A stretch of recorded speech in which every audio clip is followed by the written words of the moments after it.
Dimanche dernier, la démocratie sénégalaise a envoyé un puissant signal au reste du monde.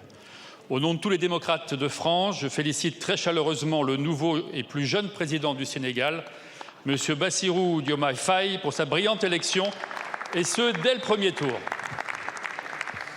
Je voudrais également remercier le président sortant, M. Macky Sall, pour avoir, en homme d'État, garanti une fois de plus le modèle sénégalais de stabilité institutionnelle. Je voudrais aussi saluer M. Ousmane Sonko, candidat entravé, qui lui aussi a joué le jeu des institutions. Enfin, je tiens à rendre hommage solennel à ces hommes, femmes, étudiants, enfants qui ont risqué et perdu la vie pour l'idéal démocratique. Le 24 mars 2024, le peuple sénégalais a choisi sans aucune ambiguïté la voie de la rupture pour une nouvelle souveraineté nationale.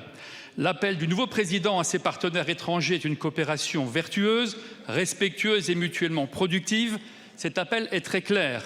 Il résonne même envers la France comme une interpellation que nous devons entendre.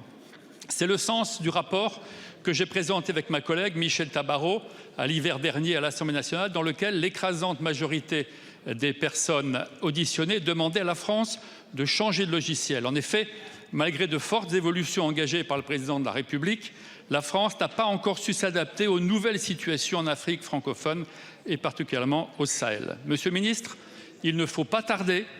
Le pays de Senghor, fondateur de la francophonie, est au cœur de notre relation avec l'Afrique. Ainsi, pourriez-vous nous dire comment nous allons adapter notre approche pour mieux reconnaître et accompagner les nouvelles orientations de notre partenaire sénégalais?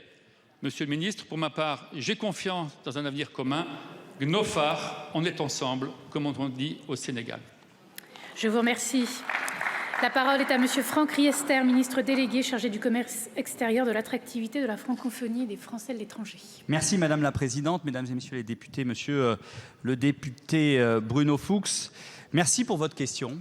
Je connais évidemment votre engagement pour cette région du monde, à travers notamment vos fonctions de délégué général de l'Assemblée parlementaire de la francophonie. Le ministre de l'Europe et des Affaires étrangères étant en visite officielle au Brésil aux côtés du président de la République, il m'a chargé de vous répondre. Et nous devons effectivement d'abord saluer le bon déroulement, comme vous l'avez fait, de l'élection présidentielle qui s'est tenue dimanche au Sénégal. Les citoyens sénégalais ont exercé leur droit de vote en nombre et dans le calme, démontrant une nouvelle fois la vitalité de la démocratie sénégalaise. Je voudrais également saluer l'action de tous ceux qui se sont mobilisés pour permettre la tenue de cette élection dans les meilleures conditions, à commencer par les électeurs eux-mêmes, bien évidemment. La reconnaissance des résultats par l'ensemble des candidats a ouvert la voie à une alternance démocratique apaisée. Le Sénégal a été fidèle à sa tradition démocratique. En ce qui concerne la France, le président de la République a adressé dès lundi ses félicitations à M. Bassirou Diomaye Faye pour son élection à la présidence de la République du Sénégal. Je lui adresse au nom du gouvernement de nouveau toutes nos félicitations. Notre partenariat avec le Sénégal est ancien, dense et dynamique. Il couvre l'ensemble des enjeux contemporains et se renouvelle sans cesse. Il se fonde sur une même appartenance à l'espace francophone que vous avez rappelé et s'appuie sur un dialogue politique confiant et respectueux et sur des liens humains indéfectibles. Nous sommes pleinement mobilisés pour continuer à travailler avec les nouvelles autorités sénégalaises au mieux des intérêts légitimes et réciproques de nos deux peuples, dans l'écoute et le respect. Et nous aurons l'occasion, monsieur le député, bien évidemment, dans les semaines et les mois qui viennent, à travailler ensemble avec les députés qui suivent particulièrement ces questions-là dans ce sens.